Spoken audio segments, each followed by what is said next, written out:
MoneyView application कैसा है, MoneyView application से लोन लेना कैसा रहेगा, मनीव्यू एप्लीकेशन सेफ है या नहीं, कहीं ऐसा तो नहीं बाद में हमसे चार्ज के नाम पर बहुत ज्यादा चार्ज वसूल लें। चलिए दोस्तों विस्तार से जानते हैं। हूं धीरेन्द्र सिंह बिष्ट और आप अभी देख रहे हैं टेकनेट मी। बात सीधी सी दोस्तों, मनीव्यू एप्लीकेशन एक मनीव्यू प्राइवेट लिमिटेड की नाम की एक कंपनी अब बन चुकी है। पहले वो विजडम प्राइवेट फाइनेंस करके थी और मनीव्यू का मेन काम सिर्फ लोन देना और उससे ब्याज लेना है। जैसे कि आप साइड में देख सकते हो, मैं मनीव्यू का उपयोग पिछले 3 साल से कर रहा हूं और मनीव्यू का लोन अभी फिलहाल में हमारे पास कितना है, 55,000 रुपए का लोन हमारे पर फिलहाल में मनीव्यू की तरफ से है और हम लोग हर महीने इसकी किस्तें 5 तारीख को प्रॉपर टाइम पे भर देते हैं।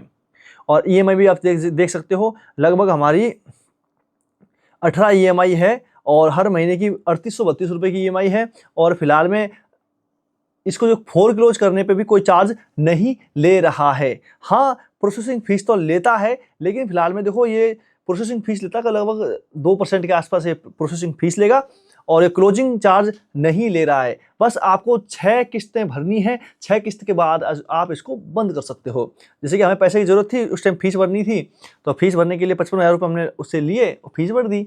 अब ये हम लोग रेगुलर भर रहे हैं और सही चल रहा है अभी तक तो। और हम आज से नहीं, आप देख सकते हो इसमें हमारे लोन हिस्ट्री भी दिखा देंगे। देखिएगा, पहले 15,000 का पहला लिया, फिर 40,000 का लिया। अभी फिलहाल में हमारे पास में एक्टिव लोन वाले मामले में ये 55,000 रुपये का लोन इसमें पड़ा हुआ है। तो चलिए दोस्तों जानते हैं कि मनीव्यू जो एप्लीकेशन है ये किस किस मामले में सही है। दोस्तों देखो दोस्तों, कोई भी कंपनी आती है मार्केट में तो ऐसे नहीं आती है कि भाई साहब आप फटाक से अप्लाई करोगे और फटाक से आपको लोन मिल जाएगा, क्योंकि ये एक्चुअली में पैसा बांट रही है और लोगों को पैसा लेना काफ़ी अच्छा लगता है। लेकिन जब कंपनियां उनसे पैसा मांगती है तो लोग मुसीबत में फंस जाते हैं और लोगों को काफ़ी ज़्यादा बुरा लगता है। सभी का ये ह्यूमन नेचर है, देते वक्त सभी को, लेते वक्त सभी को अच्छा लगता है, लेकिन देते वक्त कोई को भी अच्छा नहीं लगता है, सभी को बुरा फील होता है। बात करें इसकी कंपनी के बारे में, कंपनी काफ़ी अच्छी है, सही लोन देती है और सबसे जल्दी लोन देने वाली कंपनी भी यही है और सबसे ऑथेंटिक लोन देने वाली कंपनी भी यही है। क्योंकि जब मैंने पहली बार लोन लिया था मुझे मिला था 15,000 रुपये और जो 2% का प्रोसेसिंग फीस काट लिया और मैंने शायद तक 16 साढ़े 16,000 रुपये 6 महीने में भरे थे। समझ गए? ये जो किस्तें हैं वो भी आप अपनी इच्छा अनुसार घटा सकते हो, बढ़ा सकते हो लोन के दौरान। और दोस्तों बात करें इसमें लगने वाले इंटरेस्ट रेट की, तो इंटरेस्ट रेट दिखाते तो ये 32% के आसपास है, लेकिन एक्चुअली में इतना नहीं होता है। कैसे नहीं होता, सालाना आपसे मांगा जाएगा 32% के आसपास, लेकिन जब आपकी किस्तें होंगी ना 6-7, तो वो लगभग पड़ जाएगा आपके 17-18% के आसपास, 20% के आसपास। अब काफी सारे लोग बोलेंगे भाई साहब कि ये तो यार 20% तो लो, 20% इंटरेस्ट तो काफी ज्यादा है, 30% तो काफी ज्यादा है। लेकिन दोस्तों आपको आधार कार्ड पैन कार्ड सबमिट करने पे जस्ट आपके क्रेडिट प्रोफाइल को देखते हुए सबसे फास्ट लोन देने की जो सुविधा है वो सिर्फ मनीव्यू ही दे रहा है। बाकी आपको पता है बैंक में क्या हाल होता है। बैंक में मैं भी लोन लेने गया था, बैंक वालों ने बोला जिस रास्ते से आया उसी रास्ते वापस हो ले, क्योंकि मेरे पास नहीं तो कोई नौकरी थी, नहीं कोई सर्विसेज थी और ना ही कोई बैंक में स्टेटमेंट थी। उस चीज़ को देखते हुए उन्होंने नहीं दिया, बाकी इसने दे दिया मेरे को। जो मेरा काम मुसीबत में निकाल रहा है तो हमारे लिए तो वो सही है। अब दोस्तों सबसे अहम बात आता है जिस पे आपको गौर करना है। कैसे? देखो, कोई भी कंपनी, कोई भी एप्लीकेशन जो लोन देने वाली है और क्रेडिट कार्ड है और क्रेडिट यूपीआई लाइन है, जो दूसरे फीचर्स हैं, वो कभी भी बुरे नहीं है। लेकिन कब तक बुरे नहीं है? जब तक आपकी जेब में पैसा है। मतलब आप कोई पैसा कमा रहे हो और अच्छी इनकम कर रहे हो महीने में 15-20 हज़ार, 30,000 रुपये, 40,000 रुपये, तो ये आपके लिए काफ़ी अच्छा है। क्योंकि आप छोटा सा लोन लीजिएगा 5-10 रुपये का और आपकी 20,000 रुपये सैलरी होगी, तो आप उसको 6-7 महीने में, 7 महीने में, 8 महीने में बड़ी आसानी से चुका दोगे। कोई दिक्कत नहीं आएगी। कंपनियां आपसे कभी चूचू मैटर नहीं बोलेंगी, आपको मैसेज तक नहीं करेंगी। लेकिन दोस्तों दिक्कत कहाँ आती है? दिक्कत वहां आती है जब आपकी जेब में पैसा नहीं है, आप एक लंगड़े घोड़े की तरह हो। कैसे? आज पैसा कमा रहे हो, कल नहीं कमा रहे हो, महीने के अंदर आपने जितना लोन लिया, आपकी लोन की किस्तें हैं वो भी मुश्किल से निकल रही हैं, तब आपको सबसे ज्यादा समस्या का सामना करना पड़ सकता है।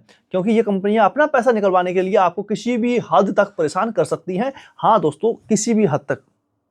अगर आपकी जेब में पैसा नहीं है और आपकी अच्छी इनकम नहीं है तो आप इनकी तरफ देखना ही मत। क्रेडिट कार्ड हो गया, क्रेडिट यूपीआई लाइन हो गया, ये पर्सनल लोन हो गए, शॉर्ट टर्म लोन हो गए, इनकी तरफ देखना ही मत। क्यों? क्योंकि दोस्तों आप एक बार डिफॉल्टर हो जाओगे, लेकिन 6-6 महीना आपको परेशान करेंगे ये लोग। आपको कतई बख्शा नहीं जाएगा। आपको देखो सबसे पहले आपके जितने भी फ्रेंड्स हैं उनको कॉल किया जाएगा, क्योंकि इनके पास में आपका एक्सेस रहेगा। कॉल किया जाएगा, आपके बारे में बताया जाएगा, तो आपकी ऐसी बेइज्जती हो जाएगी। क्योंकि ये मेरे दोस्त के साथ में हुआ था, उसने इनसे 1 लाख रुपए लिए और वो भाग गया। तो उसका फ़ोन मेरे को भी आया था और कई और को भी आया था। तो ऐसे में समस्या काफ़ी ज़्यादा बाद लास्ट में एजेंट आते हैं, एजेंट के आप पत्ते नहीं चढ़े तो वकील के द्वारा या किसी कोर्ट के द्वारा आपको समन आ जाएगा कि भाई साहब आपको पैसे तो भरने ही भरने हैं। क्योंकि जब आप लोन लेते हैं तभी हमें टर्म एंड कंडीशन पर हस्ताक्षर करने होते हैं और टर्म एंड कंडीशन को मानना ही होता है। बिना माने तो आप लोन ले नहीं सकते। तो ऐसे में दोस्तों ये आपके लिए तभी तक अच्छा है जब आपकी एक रेगुलर इनकम है और आपका एक पैसा अच्छा है। तो दोस्तों ध्यान दीजिएगा, आज के टाइम पर लगभग ये आपसे 1-1.5 लाख का लोन तो बड़ी आसानी से दे देते हैं आपके क्रेडिट प्रोफाइल को देखते हुए। और 15 दिन का एक कूलिंग पीरियड होता है कि आप कम से कम ब्याज में भी अगर मांगे 1 लाख रुपए आपने उठा ली 15 दिन के लिए, तो आप 15 दिन तक इसको कूलिंग पीरियड में आपको आपके ऊपर कोई भी ब्याज नहीं लगेगा। आपको केवल और केवल प्रोसेसिंग फीस या क्लोजिंग चार्ज देके इसको बंद कर देना है। लेकिन अगर आपने 6 किस्तें भर दी तो आपके ऊपर क्लोजिंग चार्ज फिलहाल में नहीं लगने वाला है। तो बाकी दोस्तों इसके बारे में था मेरा इतना ही जानकारी। और आपको लगता है कुछ और समस्या तो नीचे कमेंट जरूर कीजिएगा। और आपको इस एप्लीकेशन में लोन लेना है तो डिस्क्रिप्शन में लिंक दिया गया है और आप ये अपनी इच्छा अनुसार जाइए और ज्वाइन कीजिए। बाकी मैं हूं धीरेन्द्र सिंह बिष्ट। कोई प्रॉब्लम आए तो कमेंट बॉक्स तो है और चैनल सब्सक्राइब जरूर कर लेना है।